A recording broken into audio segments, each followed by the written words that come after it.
Here's a quick question, and by now you know the rules. Please don't Google it or Wikipedia it or whatever. And the question is, what do you know about Armenia? What do you really know about this remote country located in the Caucasus region? Now watch out, because Armenia has some very interesting traits. For example, it was the first Christian country in all of history. It's a chess world power, and it even has its own alphabet.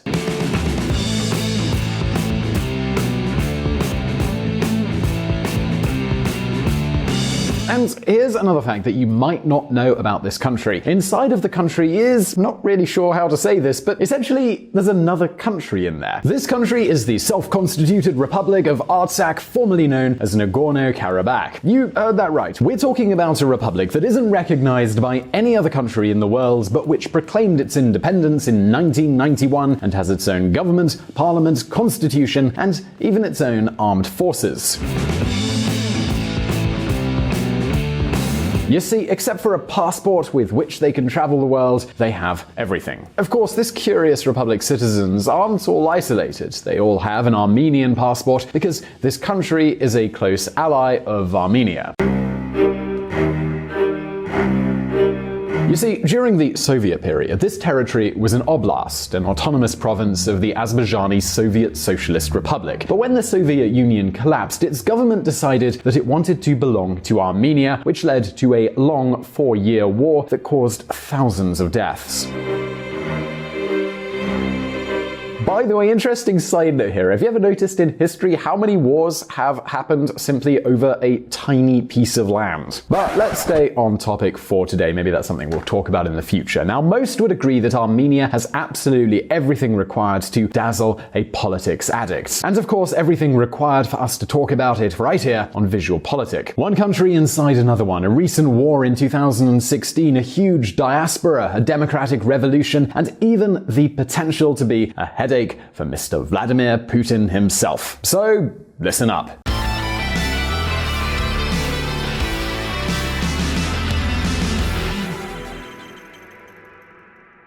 With no sea access, a location surrounded by huge mountains, and less than 3 million inhabitants, I believe, dear viewer, that we can call Armenia a pretty remote place. If we had to briefly describe this country, we would say that it's not far off from the typical Hollywood portrayal of the former Soviet Republic. Of course, though, unlike Hollywood, they don't have a rebel military, and they certainly don't have a desire to return to communism. But the truth is that this country has many, many problems. See, Armenia gained its independence in September of 1991, and today, 27 years later, unemployment surpasses 20%. 1 in every 3 citizens lives in poverty. Public debt has multiplied by 4 in the last decade alone. Infrastructure is falling apart, and on top of all of that, they have a serious immigration problem. Yes, you heard that right, emigration. You see, it's estimated that there are about 12 million Armenians around the world, but only 3 million of them actually live in Armenia. Therefore, we're talking about one of the largest diasporas in the entire world, and only 1 out of every 5 Armenians lives in Armenia itself. And if that wasn't astonishing enough, every year, on average, 40,000 Armenians leave the country, and in many cases, they simply never return. Worst of all, things do not seem to be improving. Check out, for example, the evolution of foreign investment in recent years.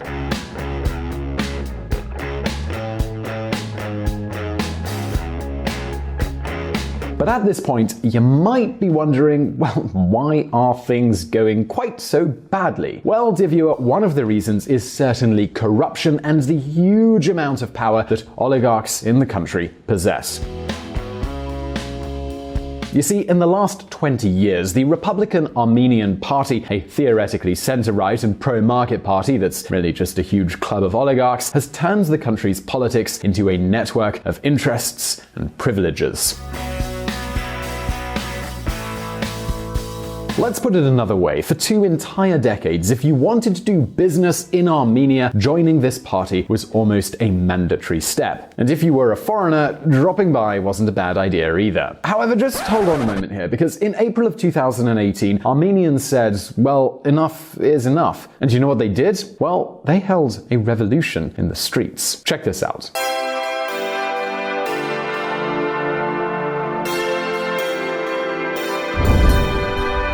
the revolution. After 10 disastrous years in power and after exhausting his maximum number of mandates, President Serge Sargsyan tried to copy Putin's strategy and get elected as prime minister.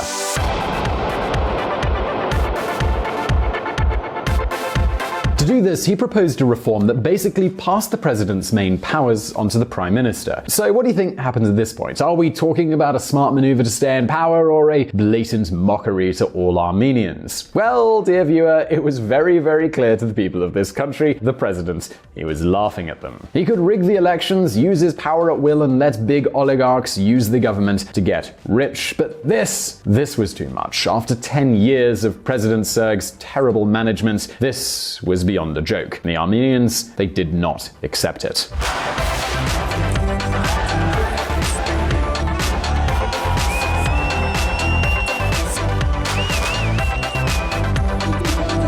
On April the 13th, Nikol Pashinyan, a journalist and opposition deputy in the Armenian parliament, led a protest mobilization. See, at the beginning, very few people joined this protest, but in a matter of days, things changed a great deal. On April the 16th, large groups of students joined the protest, and 4 days later, on Friday, April the 20th, the movement had already concentrated in Yerevan, the country's capital, with tens of thousands of people appearing.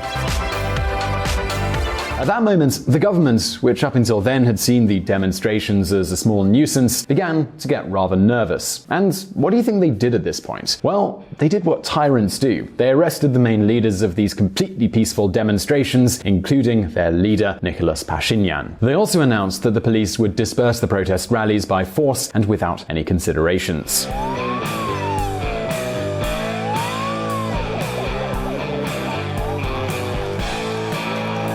So at this point you might think that, well, that was the end of the movement, right? Well, in fact, no, just the opposite happened. It was the point of no return. From that moment, more than 200,000 people in a country of fewer than 3 million inhabitants took to the capital's streets. The country, it was paralyzed. Work centers, schools, and universities, they all closed.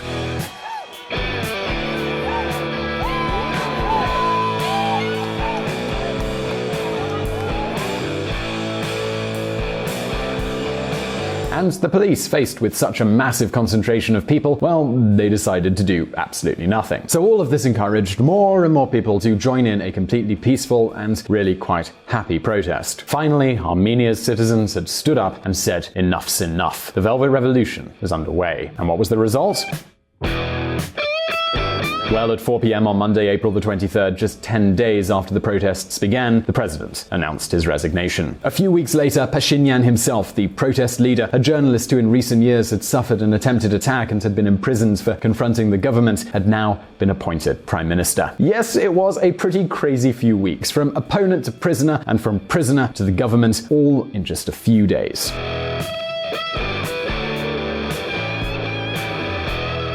And the thing is, when a society stands up to demand freedom, democracy, and justice, it's kind of hard to stop them. Armenia now has a chance to change its course and to face the oligarchs and end the widespread corruption that's been consuming the country. We have a new Armenia now, where each investment will be protected and no investment will be threatened any longer. Nikol Pashinyan. Carrefour Group is one of the largest companies in the sugar trade, but this company is forbidden to import sugar to Armenia. We need to allow them to do this as well as allow other companies, and we will definitely do it. There should be no monopolies in Armenia. Nikol Pashinyan, Armenian Prime Minister. Of course, hold on for just a moment, because it's certainly not going to be easy. For one, because the Republican Party still controls Congress, and its representatives have already stated that they won't resign or make it easy for the new Prime Minister. And that's not all. As if that wasn't enough, apart from their own internal problems, Armenia has two other important challenges, and one of them is Vladimir Putin's Russia.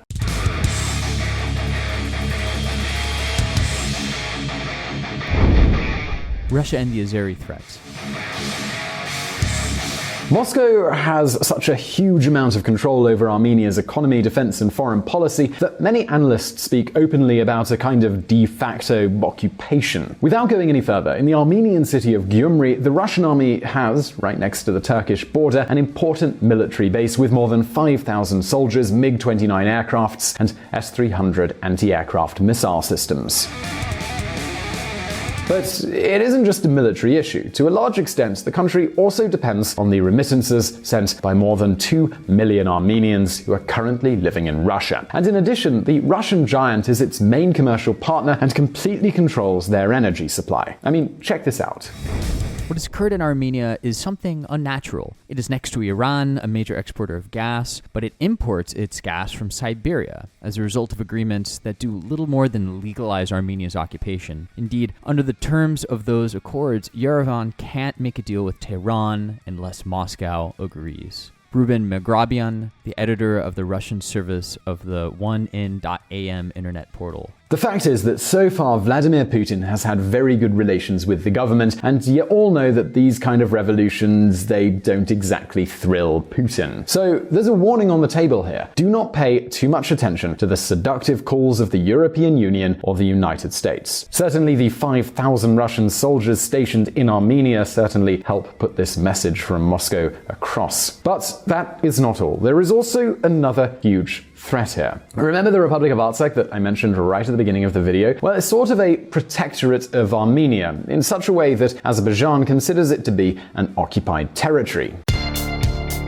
Indeed, they've had no qualms about expressing their intention to reconquer it. And here it must be said that confrontations aren't unusual and are even relatively recent. In 2016, hard confrontations took place there for 4 days until Vladimir Putin demanded a ceasefire.